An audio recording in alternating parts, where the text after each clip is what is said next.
So today, I think I mentioned it on Pesach also, and as Pesach goes, so the Shavuos this year is exactly the way it was when it came from Refidim to Har Sinai on Rosh Chodesh Sivan. There was the first day of the process that they were told. It's time to come. They were nearly a year in Refidim, and now it's time to come and start the ball rolling. So it's fascinating, the Gemara. So you would think the first day, wow, there would be a band, there would be, a greeting committee, there would be all sorts of excitement going on. But it says only a few things happened the first day. First of all, it says they came and Hashem said to them, Mishum chulsha de'urcha, because of the weakness of the trip. You're weak. It's a long trip. It wasn't such a long trip, but it was a journey. It was a few days, whatever it was. But he says, you need a rest. So loy oma v'loy midi. He didn't say anything. Hashem didn't give anything. No, come here. They're waiting a year. They're going. The big moment. We're promised. Our Sinai. Everyone's going to give it to us. And then says, guys, it's time to take a nap. Take Yichusha Dorcha. We're now recess. First day of school, forget about it. We're not learning anything. I want you to take a nap. And in fact, it says, Vayichan Sham Yisrael. I mentioned this many times. Vayichan Sham Yisrael Neged Ahar. Sham Yisrael Neged Ahar is the Rashi Tevis Shena. You're sleeping. You told to go to sleep. So it's interesting. They came and they were anxious. You might think they were disappointed. And, what do you mean? We're pining for this, and we now we have to still wait. Yet that's the first lesson when you came to Har Sinai was cool your heels. It's exciting, but in the right time. You got to be able to absorb it. You got to take steps. You got to be able to sleep too. It's almost as if take a good shluf. And I'll tell you what I think the lesson is here. But another thing we see is that was the day that it said Vayichan Sham Yisrael Neged Har. That's pasuk Yisrael Neged Har. And the Vayichan in the Lashon singular, Rashi says, not Vayachanu, Vayichan. And the famous word, Ki Yeshecha B'Leiv Echad. So what happened? Suddenly one day they woke up and they decided they love each other? They came here, what happened until now? What happened? I mean, so you could say, look, he told them to chill, he told them to take a nap. He's, it's embedded in the pasuk, Vayichan Sham Yisrael Neged Har, it says Shena. And maybe if you get a good night's sleep, you're less cranky, less cantankerous. We know that's true. Everyone knows that's true. When you get a good night's sleep, you're more tolerant and all that. So it's just interesting that he told him to take a nap. And also, the third thing that happened on day, this is all that happened on that day. We know that Har Sinai Nisrapu Mikol HaMumin, it's a timely topic, that they were cured from all their ills. It happened on that day. The Medrash says was that day they came, they were cured. So three things happened. They were told to chill. They're told to take it slow. No class today. Take a nap. Chul Shudurcha. And they were told, and they reached a level of Vayichan Sham. There's some sort of a camaraderie that they didn't experience before, even though they weren't necessarily getting the Torah. And they were all cured. Another interesting thing it says in the pasuk, which is also very interesting, which I've spoken about in the past.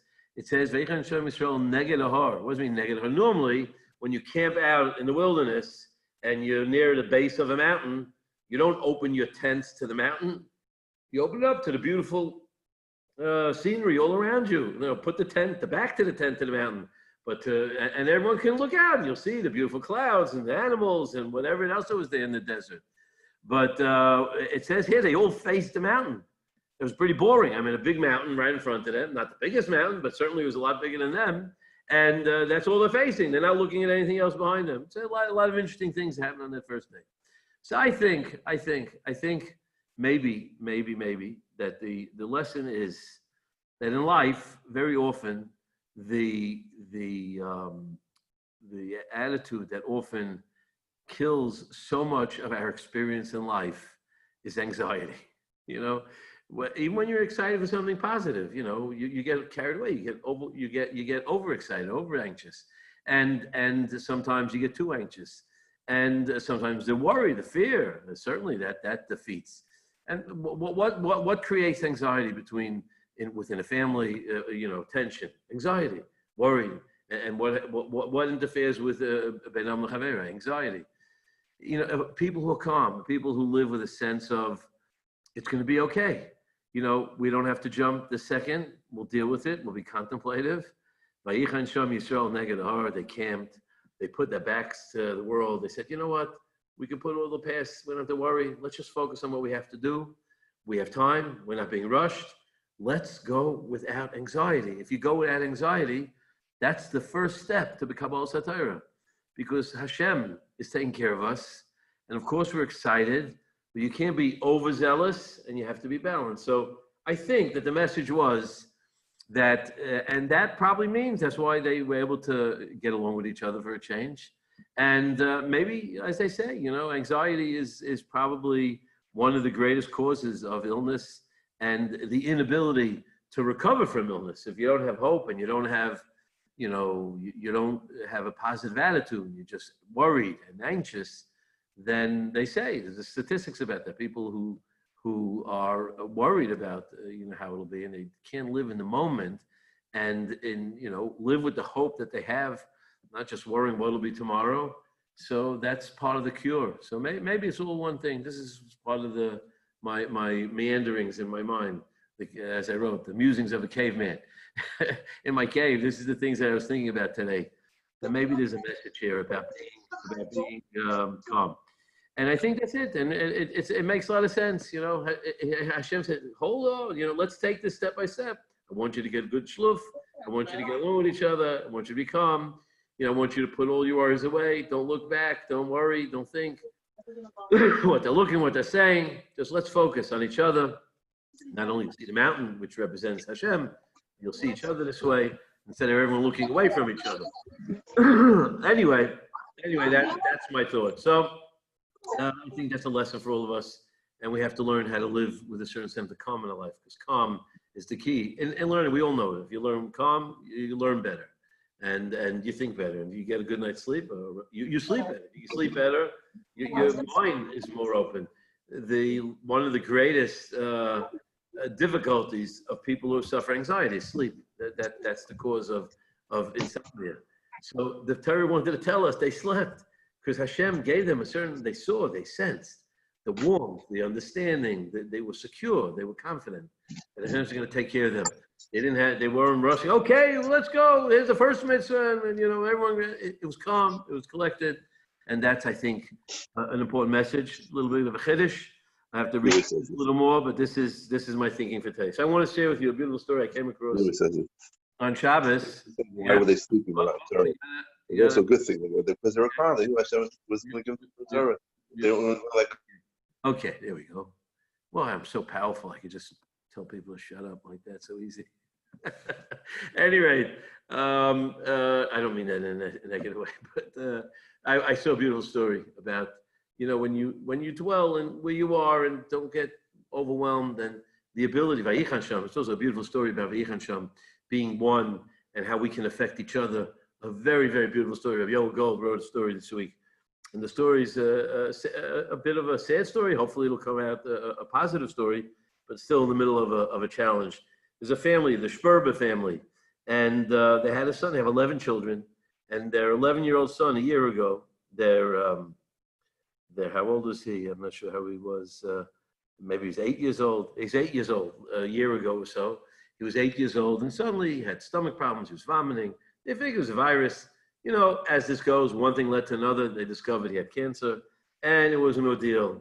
Chemo treatments and months, and Yom Nerayim, and then Hanukkah, and then finally he had a compromised immune system. And after Purim came, lo and behold, the kid, at this point, he was 9 years old. He came down with coronavirus. You can imagine the worry and the anxiety of a family dealing with this, an 11 children family, and one of the children suffering so much. They're going through this the whole year. And finally, on top of everything, the kid comes down with corona. And at least when it's a child, they let at least one parent stay. But they only let one parent stay, and the parent can't wash, nothing. Could stay there for a week at a time, not leave the room, but they can't wash because they're afraid of not even showering because of introducing new bacteria, whatever it is. And the only thing they let were people would drop off food packages from different organizations that, they subsisted on. One day, the father, whose name is Shlomi Yitzchak, who's with his son Loser, the boy's name is a Loser, the Chassidish boy, it sounds like, and he sees a bag hanging on the door. And he thought probably someone sent him, a cheesecake, a snack, maybe something. But he sees that it wasn't food. He opens it up, and inside the bag, the father, his name is Shlomi Yitzchak, he found a tefillin bag. The boy's 9 years old. Found a tefillin bag embroidered in gold with Luzi. That's what they called him. Luzi's full name, Eluza Lipa Shperba. He opened it up and found a brand new pair of tefillin along with a note. He said, Luzi will be well, he said. He will get healthy. We will all be at his bar mitzvah. I bought the most expensive Mahuda tefillin for him. Can't wait to celebrate together. There was no signature. Shlomi Yitzchak had no idea who had left it there. Luzi had turned 9 in January. There were still 4 long years until he became bar mitzvah. He was sick with 2 of the most feared illnesses of our time. Not even his parents dared to imagine his bar mitzvah, but someone else had. Someone had gotten the message of that first day at Har Sinai. We've got to focus on where we are right now. We have to be calm. We have to live with hope and hopeful. But someone else had. Some anonymous person in the community, out of deep love and kindness, had sent the gift of hope to an anxious family, reminding them in their dark tunnel of fear that a bright future lay ahead. Vayichan Sham Yisrael Neged Har. Wow, that's a Vayichan Sham Yisrael Neged Har story.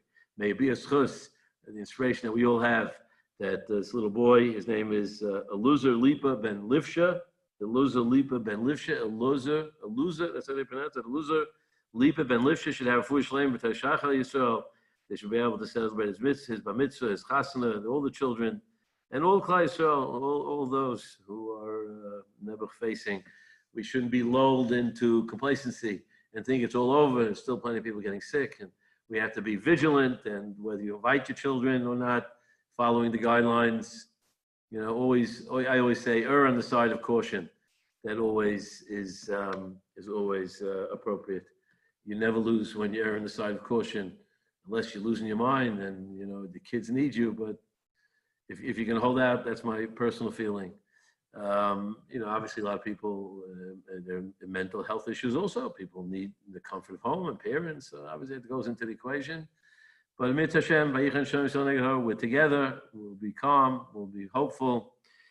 And Amir Hashem, as we march in the preparation of our days to Matan Torah, as exactly where it was at the time, may we makabel the Torah again as we were then, and this time with permanence. And this time with the full glory of Hashem. Hashem will bring us, hopefully soon, we'll celebrate. It doesn't look like we're going to make shuas to Eretz Yisrael, although we can still do it. But we'll celebrate Tisha B'Av, which will come a Yantif, Hashem, once Mashiach comes.